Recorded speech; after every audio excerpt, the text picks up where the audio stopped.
En principe, c'était le 15 mars dernier que les organisations syndicales devaient recevoir un chronogramme précis de mise en œuvre des différents engagements pris par le communiqué final de la rencontre gouvernement-syndicat. Alors 2 semaines après, c'est toujours l'attente chez les syndicats. La CGTB, après avoir donc maintes fois attendu, a animé un point de presse le 31 mars dernier pour exprimer son mécontentement et menace également d'aller en grève.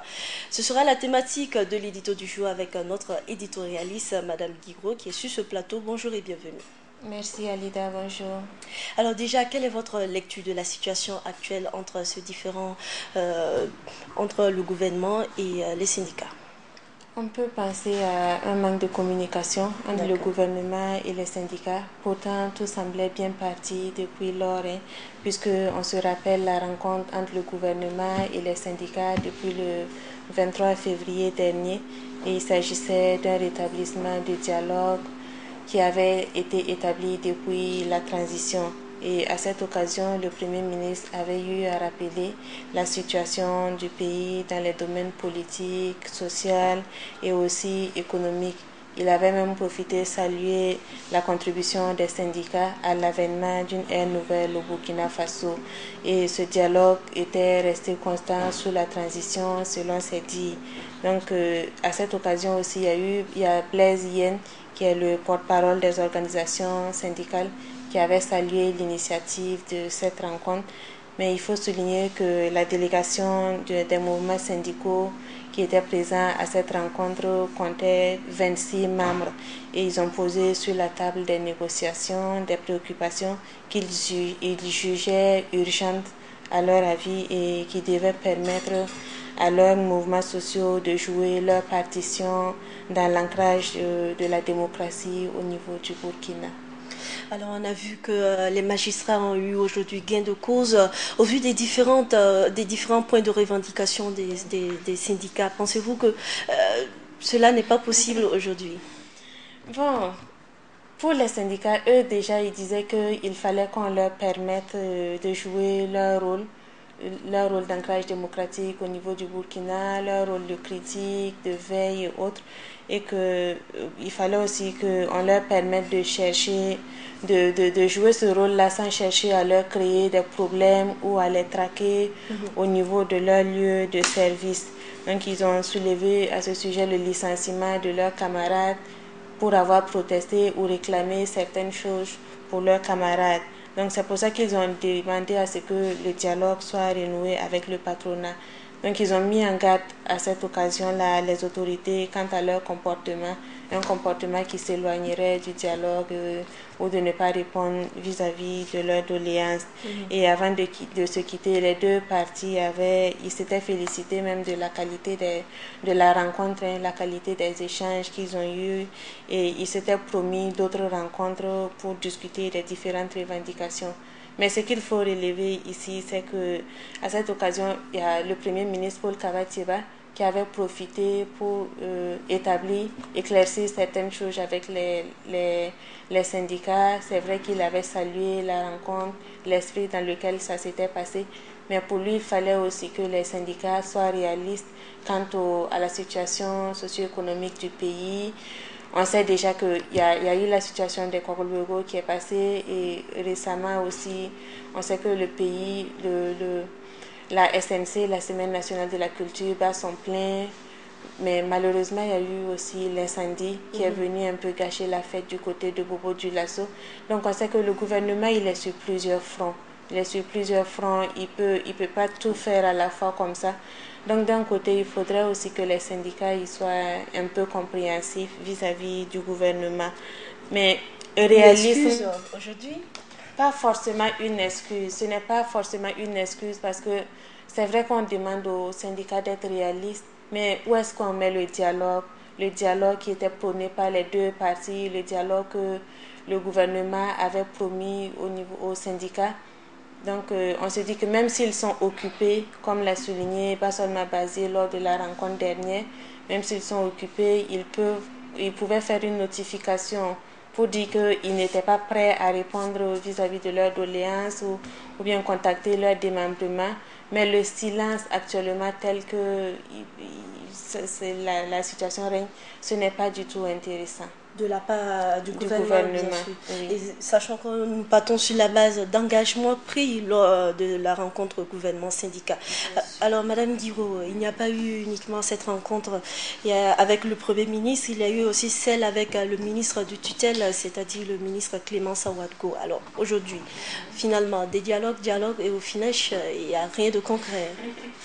Bien sûr, avec la rencontre avec le Premier ministre le 23 février dernier, il y a eu aussi 2 jours après, le 25 février, la rencontre des syndicats avec le ministre Clément Sawadogo, le ministre de la fonction publique. Donc, il leur aurait promis, à l'issue de cette rencontre-là, de transmettre leurs doléances au niveau du gouvernement pour voir ce qu'ils pouvaient faire. Et le délai qui était inscrit dans le communiqué final se trouve actuellement dépassé. Donc c'est ce qui pose surtout le problème. Et comme l'a souligné Pastor Mabazier, les contraintes, c'est vrai qu'on peut avoir des contraintes, mais toujours garder le dialogue, toujours les prévenir quant à ce qui se passe au lieu de rester silencieux. Et de ce qui ressort de la rencontre avec le ministre de la fonction publique, puisqu'il y a nos équipes qui ont couvert cette rencontre-là, il se trouve qu'il s'agissait pour le ministre de la fonction publique de mieux s'imprégner des réalités des syndicats pour pouvoir les retransmettre. Et ce jour-là, il y a Blaise Yen, qui est le président de l'unité d'action syndicale, qui avait eu à souligner que sur environ 19 points de revendication, il y avait 3 points qui était un acquis qui avait été réalisé. Il y avait 3 points, il y avait d'autres points en cours d'exécution et d'autres points qui n'étaient pas encore touchés. Et donc, malheureusement, jusque-là, les syndicats attendent toujours une réponse du côté du gouvernement. D'accord. Alors, Madame Guiraud, je suis tentée de vous poser cette question. Pensez-vous qu'aujourd'hui, la grève soit le seul moyen aujourd'hui de pression face à ce gouvernement qui, on va le dire ainsi, qui tarde à asseoir sa politique déjà de relance de l'économie, mais aussi son autorité? Non, je ne pense pas que la grève soit le seul moyen de pression. On peut comprendre les syndicats, on peut comprendre les différents mouvements de vouloir passer par la grève parce qu'ils ont le sentiment de ne pas être entendus chaque fois des négociations, chaque fois aller déposer des doléances et ils peuvent dire que ça n'avance pas. Cela peut se comprendre, mais la grève n'est pas le seul moyen. Il faut surtout de la patience. Comme je venais de le dire, le gouvernement, il ne peut pas tout faire en un seul bloc. Il y a d'abord les questions sociales, il y a les questions économiques. Il faut tout prendre en compte et être patient, même si on trouve souvent que le gouvernement, il est un peu trop passif, il est un peu trop lent pour ne pas être à l'écoute ou ne pas réaliser les différentes doléances. Mais il faut être patient, il faut les comprendre aussi. Ils sont pris un peu de tous les bords.